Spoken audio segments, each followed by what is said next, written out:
She's kind of a burden. That's what the girl in the white sash said when she thought I'd stepped out to the restroom and not to the hallway where the coat hooks are loose and the floor vent talks. The word floated after me like a dandelion seed that didn't know it was a stone. It wasn't shouted. It was placed gently, like a napkin on a knee. Gentle is how the sharpest things arrive. I stood by the exit sign, near a plastic fern in a wicker basket. The rented clubhouse smelled like frosting and warmed dust. Pink paper plates bowed under cupcakes, and the punch bowl sweated. The fiancée, Haley, laughed softly with her maid of honor. They were sorting to-do cards beside a banner that said love in cursive the way girls write it when they still think the word will protect them. She always needs something, the maid of honor said. And she's, you know, older. Older, Haley repeated, testing the syllables like a pair of shoes. I'll ask Daniel to handle her. I can't keep managing this. I moved, finally, back to the table where my name card propped itself nervously against a floral paper cup. Linda, printed in swirly font, as if that made me softer. I took my seat and poured more pink punch for the girls who would forget this day as soon as a new dress arrived on their screens. The cups felt thin, every sip reminding me of the stronger glasses I had washed through 40 years of dinners. I smiled when they opened my gift. Measuring spoons the weight of real metal, not the hollow kind that bends at the first cup of flour. So classic, someone said. Classic is another word for old, if you're not careful. I didn't speak when the thanks were said and the bows taped to Haley's paper plate hat.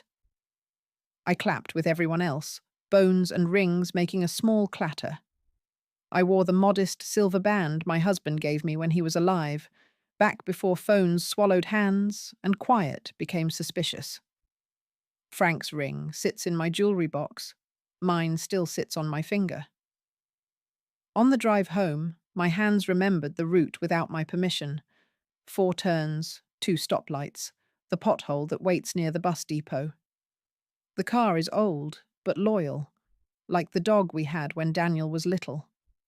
The seatbelt doesn't always retract, which I take as its way of saying stay. At home, the refrigerator hummed like an old choir alto, steady and slightly off-key. I placed the favor from the shower, a sachet shaped like a piece of candy, on the kitchen counter next to the chipped rooster mug. I didn't cry. I put the sachet in the second drawer where I keep rubber bands and bread ties that might be useful again. The word burden did not bruise on the surface. It sank. I watched it go like a coin dropped in a jar. You can pretend you don't hear it hit the bottom, but the glass remembers. I boiled water for tea, and it took a full minute before I realized I'd set 2 cups side by side. I put the extra back in the cupboard. The cupboard clicked shut with the same small finality every time. Something in me clicked too, a second latch you don't notice until it engages. I didn't argue with the word, not that day. I just let it sit on the counter under the soft light, between the rooster mug and the list of groceries, like it belonged to this house. It didn't. But I knew something else that did. My name. And my name, printed neatly at the bottom of a contract for a downtown wedding venue, had weight these paper plates could not carry. That night, I slept shallow and fast, as if chasing the last bus, and woke with my hand already reaching for the phone. The second drawer looks like it belongs to any old woman with a life grown careful. Rubber bands sorted by size, twist ties in a mason jar, and a cake tin under everything, blue with little white stars. My mother kept her savings in a coffee can under flour. I upgraded to a cake tin and receipts. I've been saving things all my life. Words that should have been said and weren't. Dimes tucked in glove compartments. The last piece of cake for the person who came home late. It's a habit you pick up when you've known the price of milk in 3 different decades and remember when gas smelled like possibility. Daniel was 10 when his father died. Frank's heart stopped hard and honest, right there on the kitchen linoleum he'd never let me replace because this floor has another decade in it, Lynn. He was right. The floor still holds a faint outline where his toolbox used to sit. When I mop, the water slows there, respectful. We made do. I worked mornings at the diner south of the bus depot and evenings cleaning offices where the plants were plastic and the lights didn't sleep. On Saturdays, I took in hems and let out seams for church ladies and prom girls. My hands learned to make $1 look like more than it was. The checkbook balanced like a tightrope walker you don't clap for until she's both feet down. The wedding fund started as a whisper. $10 slipped from the grocery envelope when bread went on sale. 20 from a tax refund, the year they let us keep a little more. It was never a promised thing. It was a quiet one. Something I would do if I could, like bringing a sweater even when the clouds promised to behave. When Daniel brought home the woman who would become Fiancée, she was all white teeth and careful gratitude. "You don't have to do anything," she said. But she looked around my house the way people look into gift bags. One more tissue layer, one more surprise at the bottom. I made chili and cornbread. She ate 2 pieces and talked about a venue with a wall of windows. The venue required a deposit. "Don't worry if it's too much," Daniel said, rubbing his neck with the hand that used to fit inside mine. "We'll figure something out." He meant they would ask me again next month. He meant he was hoping the cake tin had grown a little more heroic. I signed the contract because the windows faced west, and I could already picture the light on his face at 6 o'clock. My name went down in ink that fluttered a little where my hand shook. The manager slid a copy toward me. "This will all be simple," she said, and we pretended life could keep that promise. I kept the contract under the cake tin lid, between the warranty for the refrigerator and the letter from the Social Security office that felt like a half apology for being old. I am careful with paper.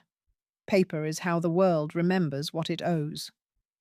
After the bridal shower, I sat at the table and opened the tin. The metal scraped the way truth does when it finally meets air. There was the contract. There was my name, printed and signed, the loops of the L and the D trying to stand straight. Right below it, a paragraph I had noticed but not felt before. Cancellation by signatory. Penalties apply. It is a strange blessing to know where something lives. The contract lived between my hands. The word burden lived in my house without my permission. I couldn't evict the word from someone else's mouth. But I could decide who slept under my roof and which papers sat under the cake tin's stars. The day after the shower, my keys felt heavier. Not in my purse, in my palm. Like metal learns your secrets. The car key with the crack through the head. The mailbox key that sticks unless you ask it nicely. The spare for Daniel's old bedroom door that I never use because I keep that door open, always, even though he keeps his life closed to me now, the way the new phones close like mirrors. I went to the clubhouse to return a folding chair that ended up in my trunk by accident. The manager from last night was there, her lipstick already brave. "Oh, Linda," she called. "Wasn't it just magical?" I smiled the way you do when someone points to a rainbow and you know it's oil on a puddle. On my way out, I passed Haley in the parking lot, her phone pressed to her ear. "I'm not saying she's awful," she said to whoever was at the other end.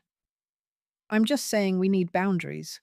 She wants to help, but it's like managing a toddler.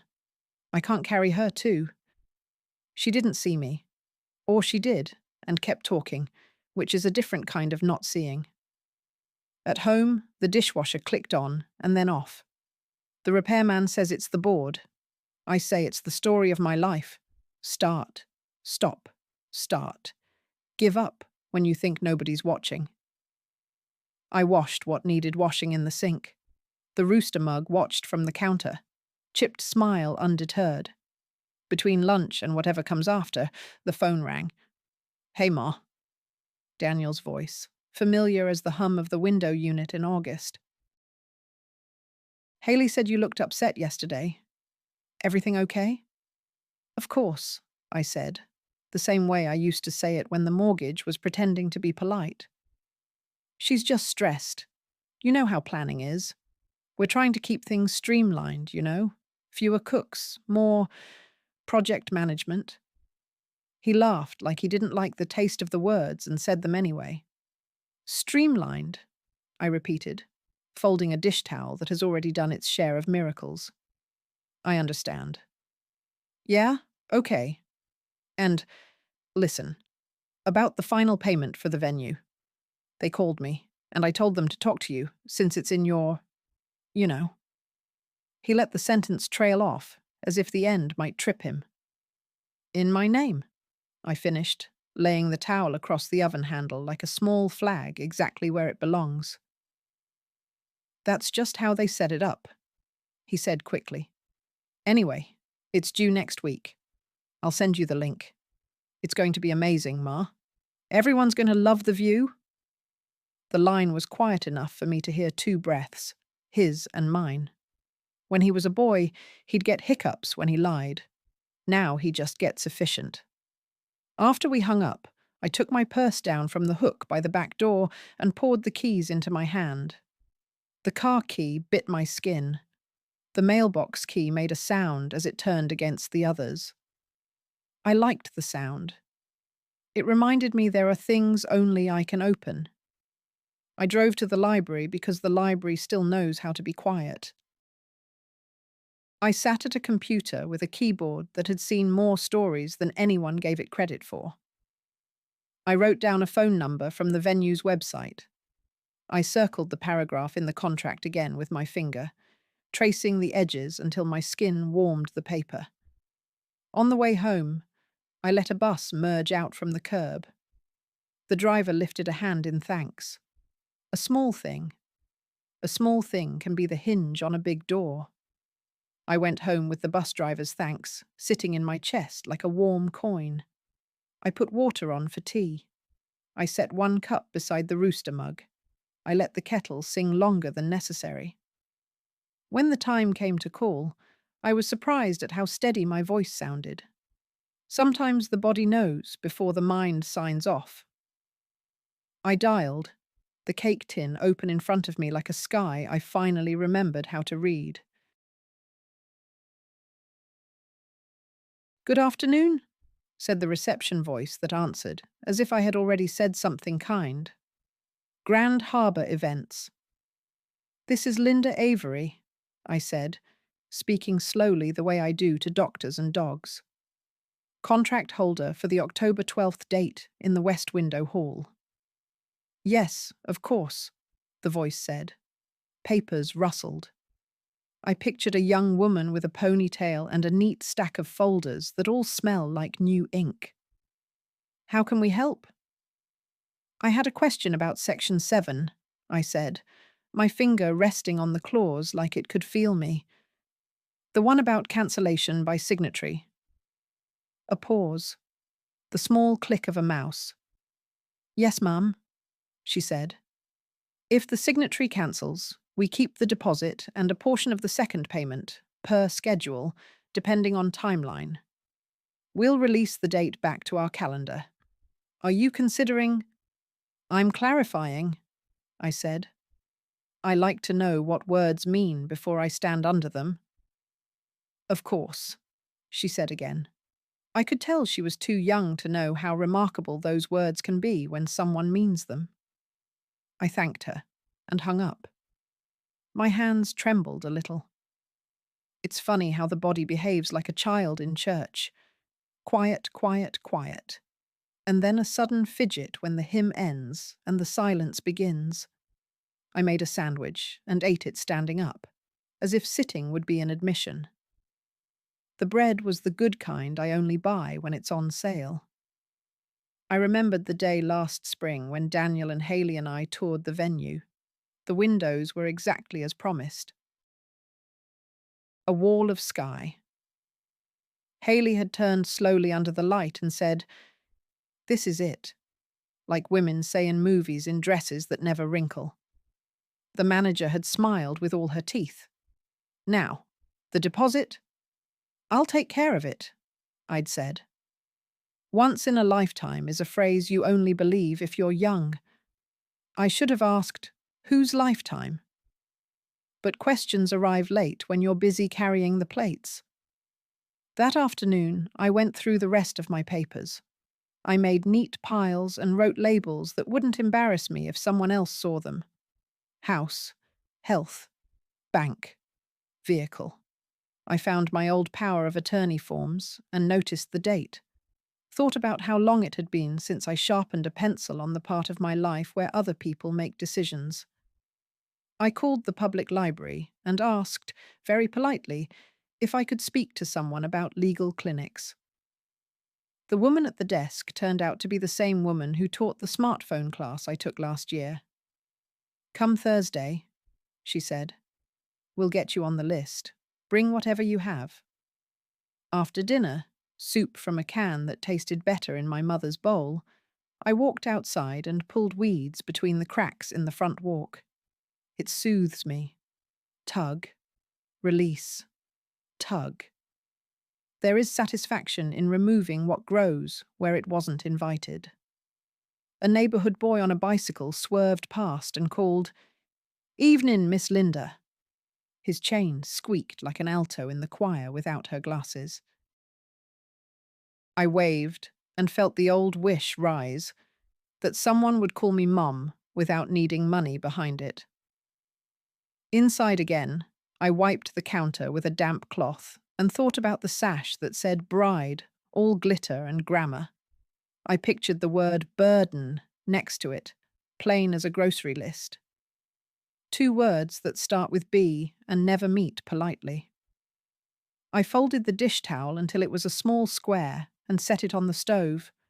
Then I moved it 1 inch to the left, where it felt balanced. It's possible to change a room with an inch. It's possible to change a life by reading Section 7 out loud, even if only to yourself.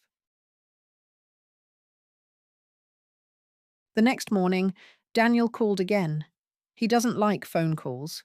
He prefers texts, little pellets of communication he can swallow without chewing. A call means he wants something heavy to land softly. "Hey, Ma, you good?" "I'm good," I said, because good is easier to carry than true. "So, quick thing," he said, and I imagined him pacing in his apartment. The bedroom I never see neat, the socks that wait like questions. Haley's mum is taking care of the floral, and her cousin is doing photos for a discount. We're just trying to make sure the wheels keep turning. "Flowers and pictures," I repeated, holding the receiver the way I held him as a baby. Firmly, knowing babies like to wriggle away from what's best for them. "Good. And it would help if you could go ahead and make that venue payment," he continued. "We're up against the deadline. I'll, get you the user ID for their portal. Unless it's easier for you if I just come by and—" "I'll handle it," I said. The words surprised me with how calm they sounded, like new snow. "Thanks, Ma. You're the best," he said quickly. "The best is something you call a person when what you mean is the most convenient." "Daniel?" I said, just before he could hang up. "Do you think of me as a burden?" Silence. 3 beats, a half exhale. "What?" "No. Why would you— Did someone— Haley didn't mean anything by—" "So she did say it," I said. "Not mean. Not light. just a fact placed on a plate between us. She's stressed, he said, choosing his team. We all are. It's just a lot. Stress is not a license, I said. It's an address. You still have to live decently there. Ma, he said, the way men say it when they want to make it sound like you're fragile and precious and in the way. Let's not do this. All right, I said. We won't. After we hung up, I went into Daniel's old room. The posters are gone. The dusty outline of their edges stays. The bed is made, the way I make it. Hospital corners, as if order could hold anyone. On the desk, the lamp he used to read under flickers, sometimes when I pass by, like it remembers his shoulder. I opened the top drawer and found a note he wrote in middle school. Back in 20 minutes, Daniel. He'd taped it to his door and never threw it away. 20 minutes has been a long time coming. I sat on the edge of the bed until my back complained. Then I stood and went for my purse and the cake tin and the contract. I put my glasses on. I dialed the venue from my kitchen with the late morning sun, landing exactly wrong on the counter, making me see the dust I thought I'd wiped. Dust doesn't argue. It persists. So do women my age. Grand Harbour Events, the receptionist said. How may I direct your call? Reservations, I said. And then, after that, accounting. My voice sounded like a woman in a suit, and I have only ever owned one suit, bought when we buried Frank. I placed the phone on speaker and wiped the counter again. I lined the rooster mug up with the edge of the contract. When the reservations manager came on the line, her cheerfulness pulled at me like a too-tight bra. I was polite. I asked the questions. I returned the answers to her in my own words. I made sure we were looking at the same calendar, the same name, the same section of the same agreement with language that can't pretend it isn't there. Then I asked her to cancel.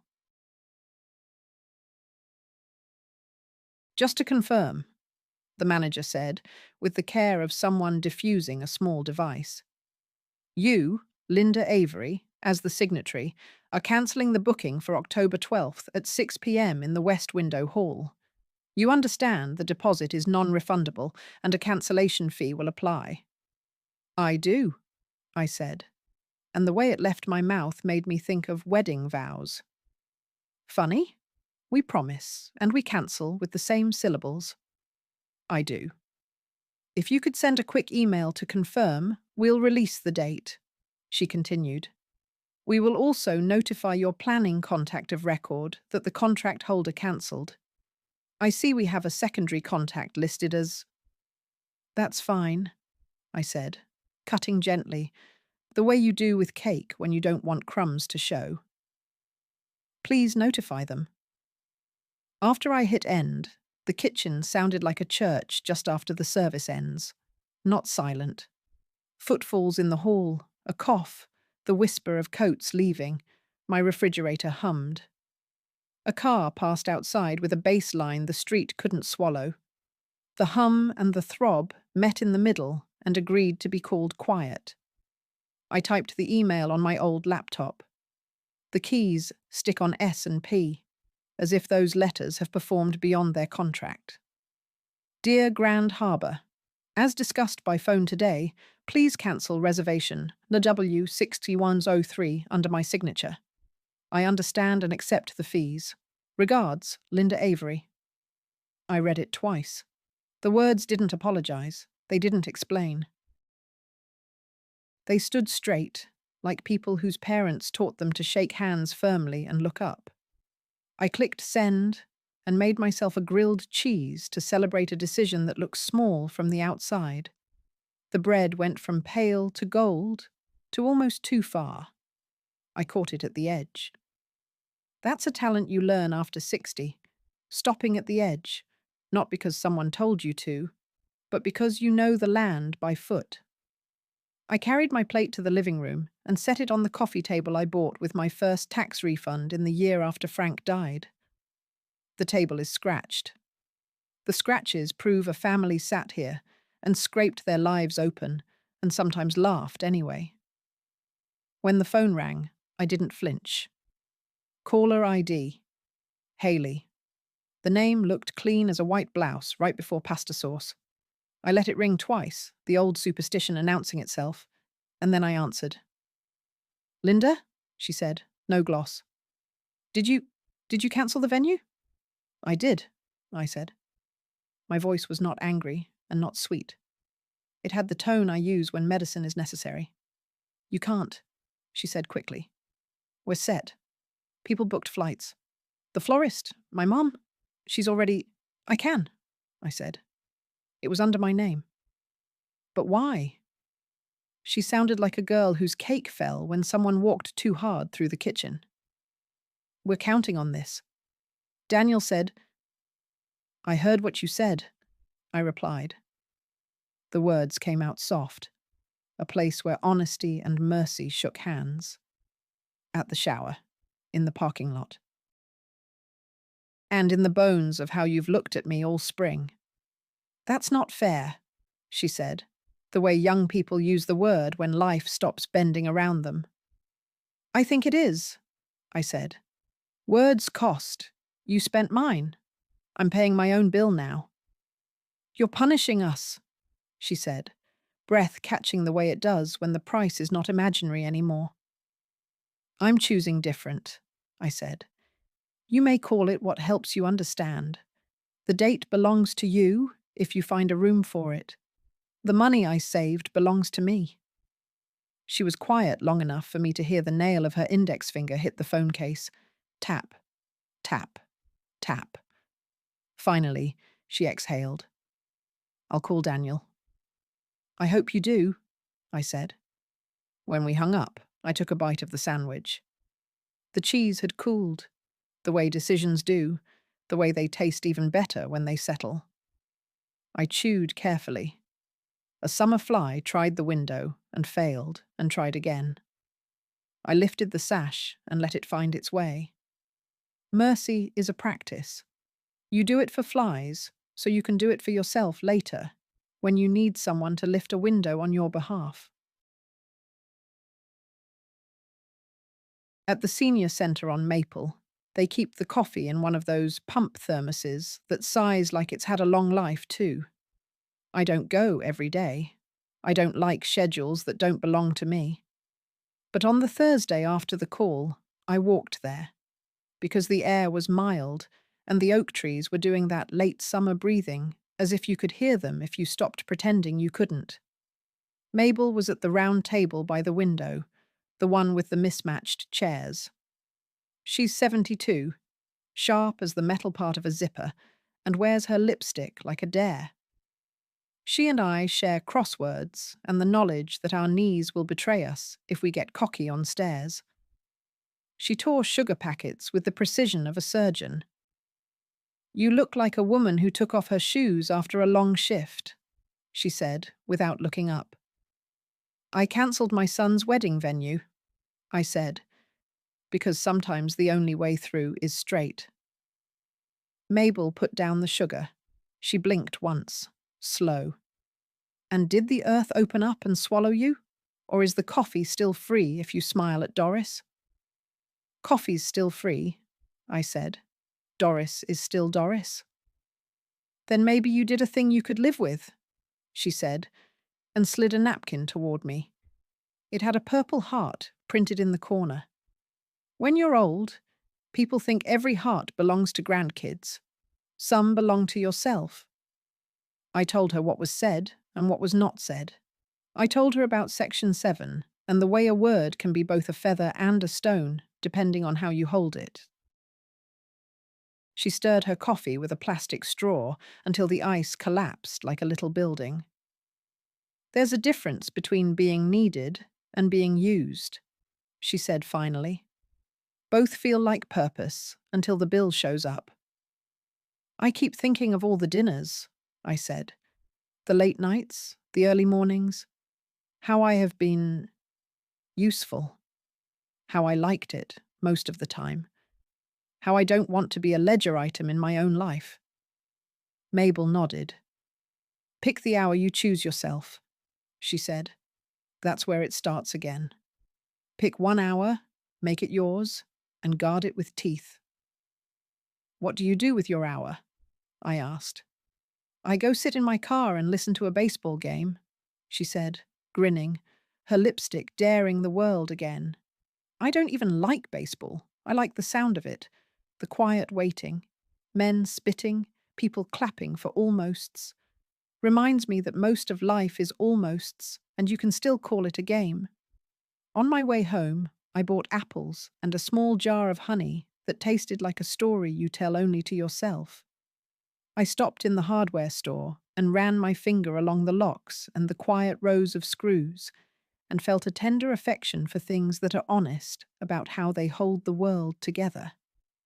Back at home, I pulled the legal clinic flyer from my purse and circled the time.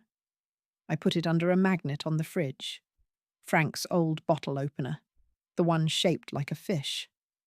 The magnet has lost its authority and slides down unless you give it a second. I give it a second.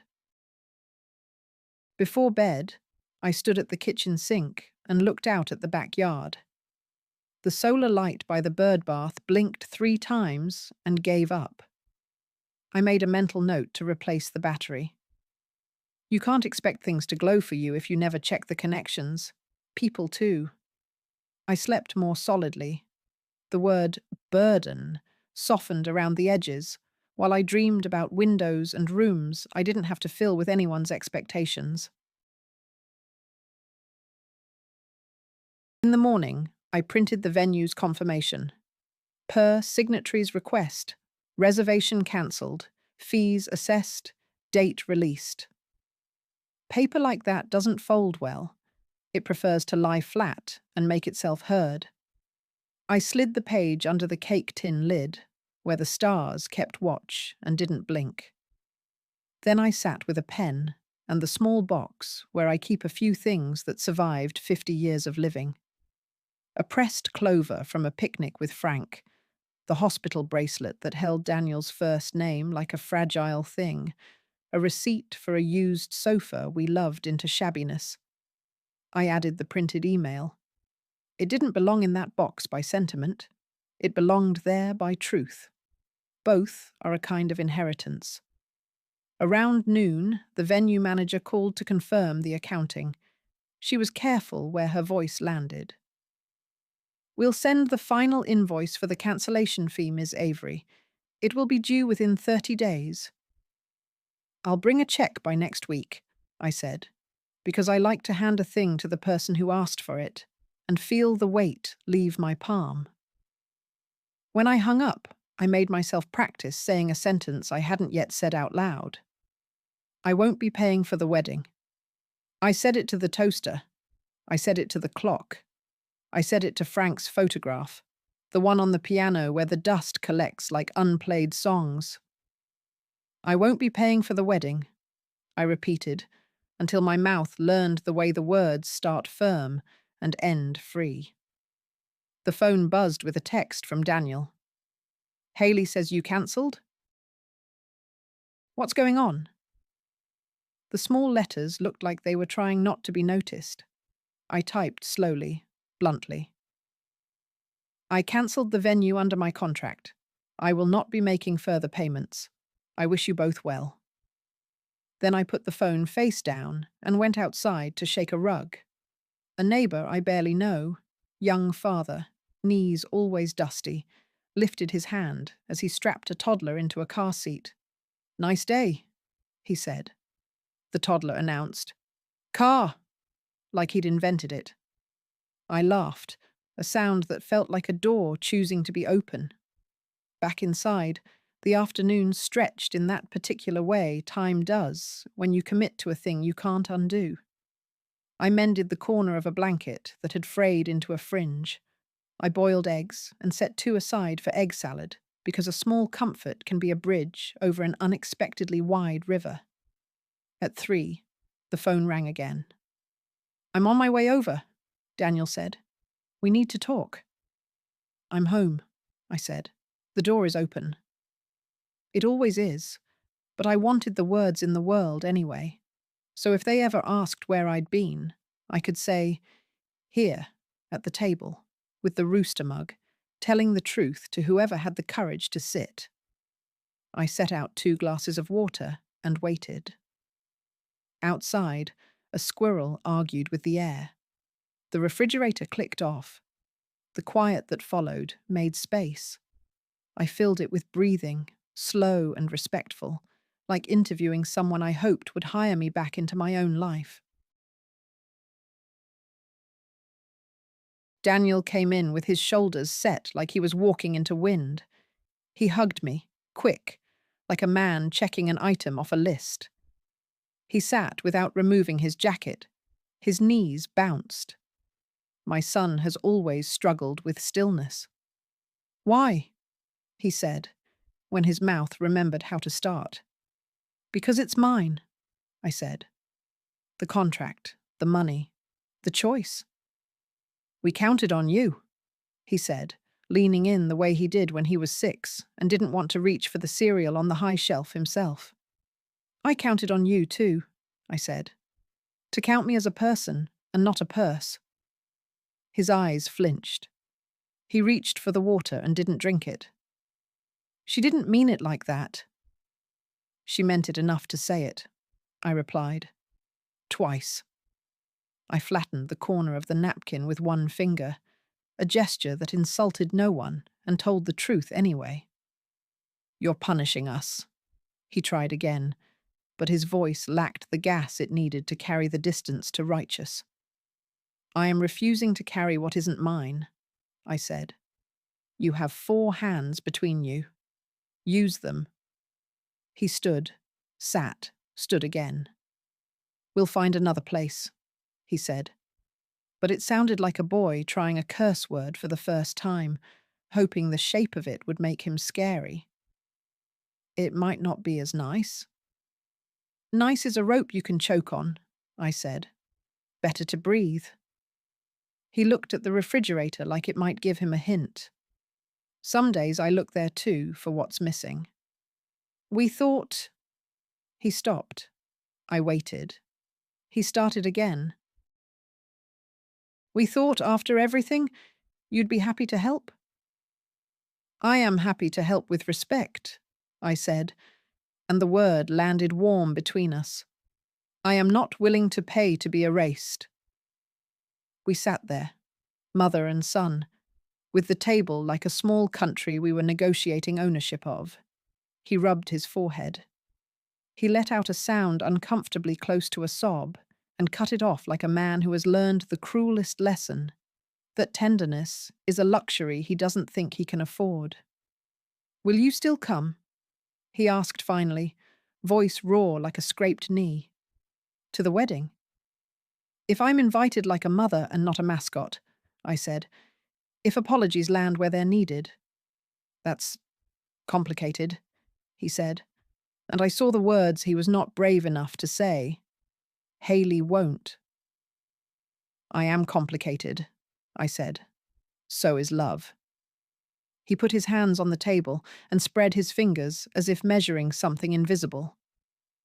I don't know how to fix this, he admitted. You fix a thing by noticing where it broke and not pretending it didn't, I said. You start there. He left without hugging me. The air he displaced leaned back into the space he'd vacated like a tired man into a chair. I washed the 2 unused glasses and put them upside down on the towel to dry. Water beaded and slid away on its own time. You can't push it. It needs gravity and patience. The house felt quieter, but not empty. There is a difference, and I am learning to live on the right side of that line. At the library, the free legal clinic meets in the room they use for story time. The rug has cartoon animals at the edges, smiling as if they haven't heard what people do to one another. We sat in folding chairs, me and 3 others.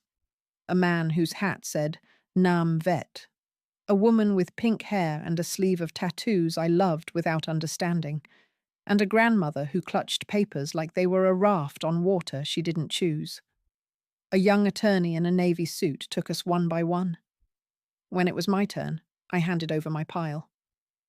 "I want to review my power of attorney," I said, calm, "and I want to revise my will." "Okay," she said, crisp but kind. "What changes?"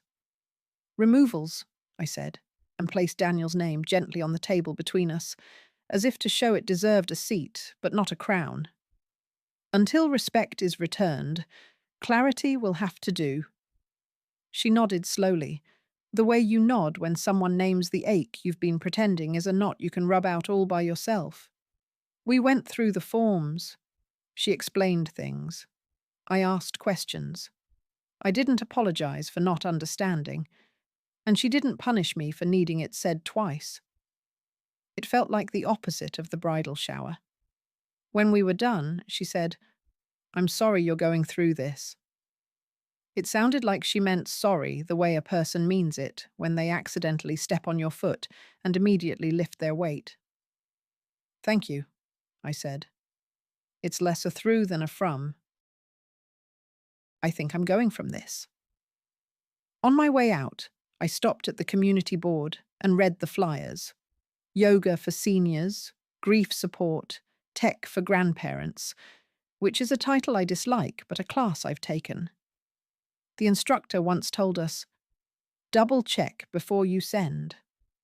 I have tried to apply that beyond phones. At home, I made a list on a yellow legal pad. Call insurance, review beneficiaries, cancel venue fee, bring check Monday. Ladder safety. Ask Eddie next door to change smoke detector battery. The list made me feel the way clean sheets feel. Not festive, not dramatic, but right. Mid-afternoon, the phone buzzed with a message from an unknown number. A group chat had been created. "Family wedding team," the label said. Haley added me. A flurry of messages rattled through, sharp and bright as hail. "Does anyone know affordable venues in October?" She cancelled without telling us. "This is sabotage. We can still do the park pavilion. But the weather. Grandma Linda can just pay the fee for the tent." I left the chat. It felt like stepping out of a room where everyone was shouting and thinking the loudest voice would win the prize for truth. I stood at the sink and peeled an orange. The skin lifted in a single spiral. I arranged the slices on a plate the way my mother used to, a sun with rays. I ate them slowly, looking out at the sky that had the decency to hold one color for more than a minute. That evening, I pulled the box from the hall closet that held the wedding gift I'd already bought. A quilt I'd pieced from shirts Frank wore on fishing trips and Sundays. I ran my hand over the seams and felt them hold and hold. Love is stubborn thread, but a gift should not travel into a house where it's mistaken for a doormat. I retaped the lid and slid the box back, not unkindly, just out of reach. Money is a language. I grew fluent by necessity. I know the idiom of a dollar stretched and the proverb of a coupon doubled. I know the tone of voice an unexpected bill uses when it knocks on your door and says, "Ma'am?" I've answered that knock in slippers, in rain boots, in the good shoes I wore to Frank's funeral.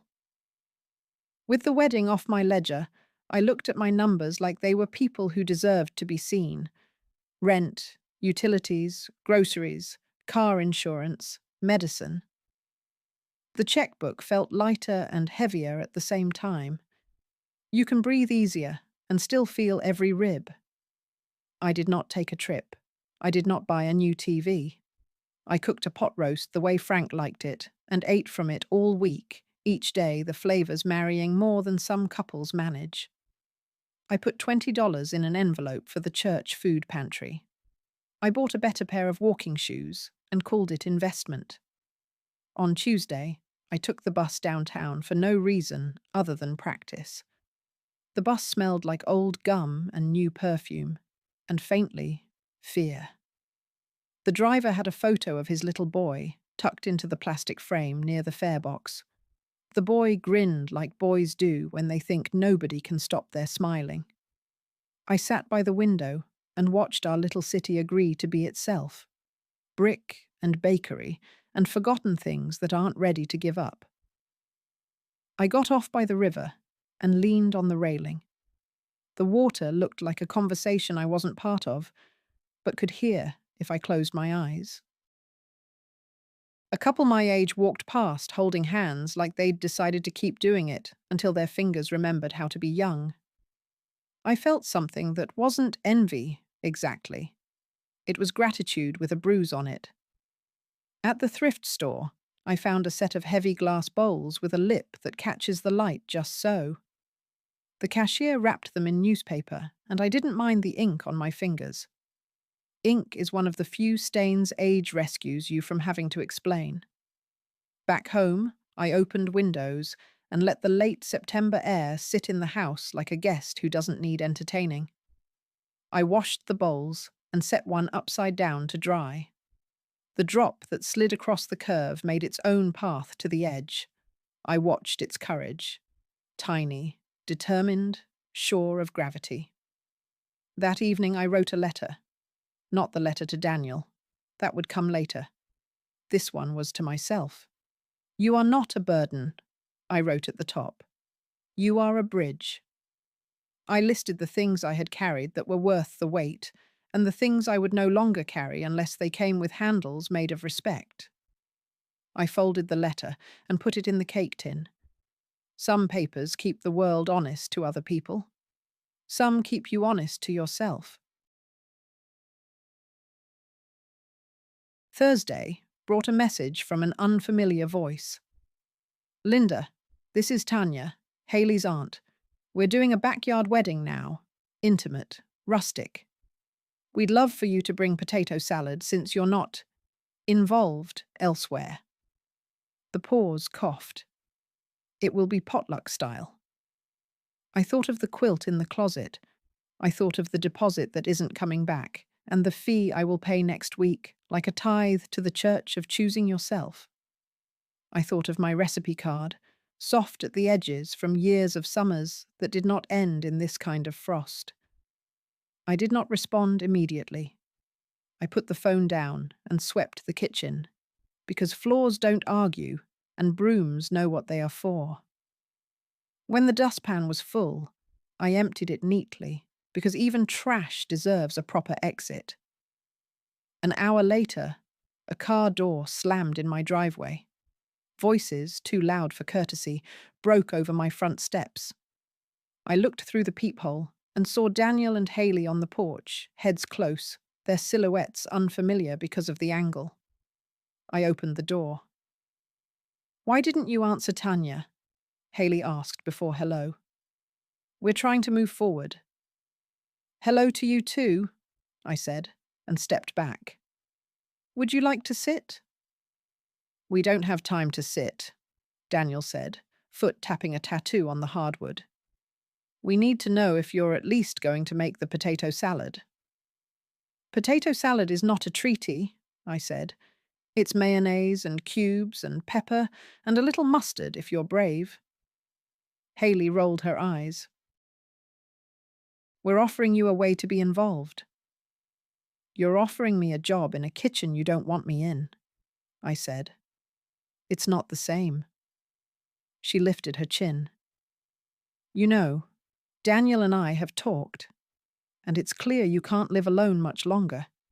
The house is too much. We were looking at assisted living near us. We just want you safe. There it was. The bigger word hiding behind the smaller one. The plan, said without apology now that I'd stopped paying for the nice parts. My breath did a strange, cold thing. Who told you that I can't live alone? Everyone, she said, meaning her friends, her forums, her reflections. It's time. Is it? I said. and walked to the counter where the cake tin sat with its faithful stars.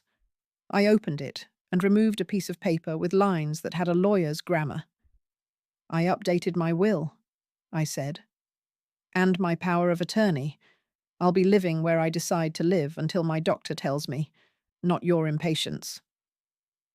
Daniel made a small sound, his hand going to his hair the way it did when algebra introduced itself. Ma, he said softer. We were trying to help. You help by listening first, I said. By not calling your mother a burden when you think the coat rack will keep your words from walking. Haley's face pinched into something that might one day resemble shame. Not yet.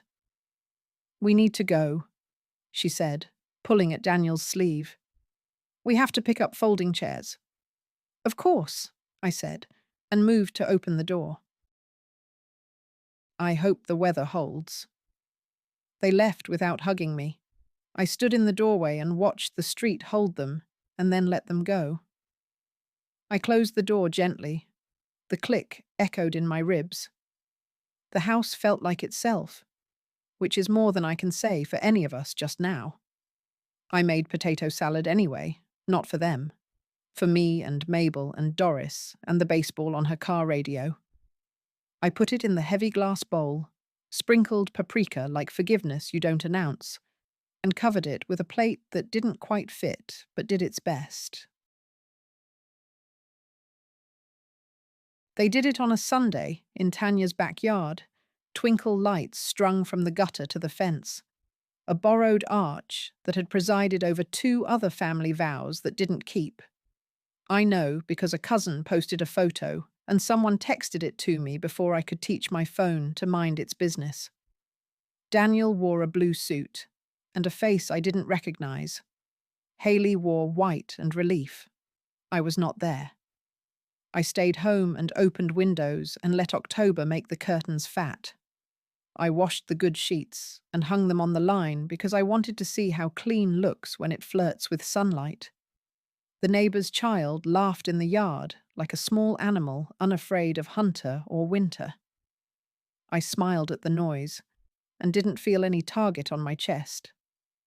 In the afternoon, I took the potato salad to Mabel's and we ate it with cheap crackers and the kind of laughter that doesn't apologize. On her dashboard, the baseball game caught in the wind and blew around us. Bottom of the 9th, the announcer said, and I thought about the phrase, late in the game, and how sometimes late is when you finally play like you mean it. When I got home, there was a voicemail from Daniel. Hey, Ma. We did it. I wish you'd been there. Maybe you could stop by tomorrow? Haley's still upset. But we'll figure it out. I sat at the kitchen table with the phone in my hand and looked at the quilt box in the closet door's shadow. I did not press play again. I did not save the message. I didn't delete it either. I let it sit there, and almost. Not everything needs to be yes or no the first time you hear it speak. Maybe they danced under those lights and nobody tripped on the extension cord. Maybe the cake leaned and someone steadied it with a finger and laughed like that was part of the recipe. Maybe when they said for better or worse, they meant for better, or when we can manage worse without asking the nearest woman to pay for the cushion. I went to bed early, because early has become my luxury. I lay there listening to the refrigerator and the faraway train, and the small pulse in my wrist that still shows up without being asked. Still faithful in a way that makes me want to thank the world out loud. I didn't. I closed my eyes and pictured windows that face west. They still exist whether or not a bride stands before them. In the morning, I made pancakes. I burned the first one, the way mothers have always done, and ate it leaning on the counter, a private sacrament for the one who cooks. Mondays are for doing things you'd rather not get around to. I ironed a blouse because I like the click of a hanger earning its keep. I put my checkbook in my purse and walked to the bus because parking downtown is both expense and insult. The venue smelled like lemons and polished hope. The manager recognized me, and her voice had the careful softness of people who know they are standing between two families and a cliff. I handed her the check for the cancellation fee and thanked her for her professionalism. She thanked me for mine. It was a very polite transaction for something that had punctured several weeks of breath. On my way out, I stood in the lobby and looked through the west-facing windows at the river. The light did what it always does, left and returned. That's the mercy built into the hours. Return. At home, I sat at the table and wrote the letter to Daniel I'd been avoiding. Dear son, I began, because sometimes the old forms are sturdier than the new ones. I kept it short and true. I love you. I will not pay to be disrespected. Words matter. So do deeds. I will attend events where I am treated as a mother, not a wallet or a prop. I hope this is one of those houses in time. Until then, I am living in mine. P.S. The money I had set aside for the wedding has been reallocated. I have enclosed a copy of the donation confirmation to the community meal program in your father's name. We fed a lot of people from our table. This feels right. I printed the confirmation and slid it into the envelope. The receipt sum looked smaller than the number in the cake tin because generosity, like taxes, rewrites math. I licked the seal and pressed it down and felt, for a second, absurdly young. Like the first time I mailed a bill from our first apartment and knew the lights would stay on because I had done a right thing in the right order. At the mailbox on the corner, I slid the envelope in and heard it fall in its own time. That sound, the metal and the paper agreeing, is one of my favorites. I walked home with my hands empty and the sky doing its best impression of kindness. On the kitchen counter, I placed the rooster mug just so and straightened the dish towel that always tilts. I opened the cake tin and put the check register back in. The stars on the lid looked steady. I let them be. In the evening, I brewed tea and drank it on the porch. A moth came to examine my sleeve and decided against me. I admired the courage in even that small act of choosing. If a moth can be particular, so can I. Weeks passed, the way leaves do their final work, quietly and in public. I raked, and my back reminded me I am not 20 and also not dead. I began to volunteer Thursday nights at the community meal program where my small donation joined larger ones, and together we made stew that tasted like agreement. In the kitchen there, the refrigerators hum like a choir of alt-altos, and the steam fogs my glasses, so I have to work by memory and smell. I like it. A man with a jacket that didn't fit his name asked if the rolls were homemade. Yes, I said, and didn't add that I used to make 4 dozen on Thanksgiving and still woke to wash the pans before anyone else's feet found the floor. I handed him 2 extra, and he didn't argue with his luck. One night, late, I sat on the back step and ate an orange with my fingers, sticky and happy.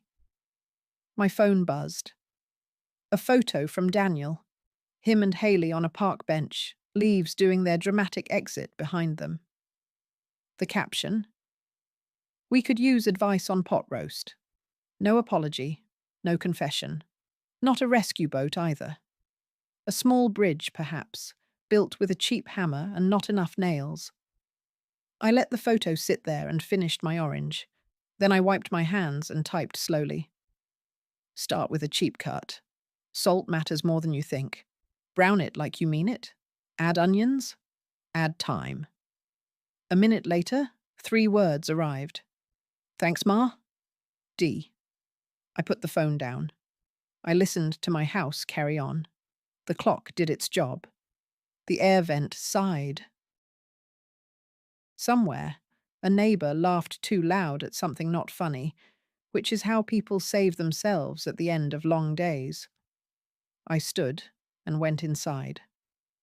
I folded the blanket on the couch the way I like it, corners lined up like the edges of truth. I set the rooster mug upside down on the dish towel, not because it needed to dry, but because rituals are how you remember you've been here all along. Burden, I said out loud, softly, the way you say the name of a storm that has moved past. The word didn't answer. It never does. That's all right. I've learned to answer myself. In the mirror over the sink, the woman looking back was the age she is, not apologizing for it, not asking permission. I brushed my hair and turned off the light. The room lived on in the way rooms do when the people inside them have finally decided to live their names. I went to bed. I slept the way children do when they have been outside all day, and the bathwater dried clean on their chins. In the morning, I would walk to the diner and sit at the counter and order coffee and a single pancake. I would tip well. I would ask the waitress how her mother was doing and listen like it mattered, because it does. And when I came home, I would open the mailbox and see what the world had in mind for me, and I would answer when I wanted to, and when I didn't, I wouldn't. I would choose my hour, and then another. I would keep the cake tin and the quilt and the heavy glass bowls. I would keep my name on the documents that carry me through rooms where windows face west, and light does what it always has done: arrive, leave, and arrive again. I am not a burden. I am a ballast. I steady what I choose to carry. And when I put something down, it stays down.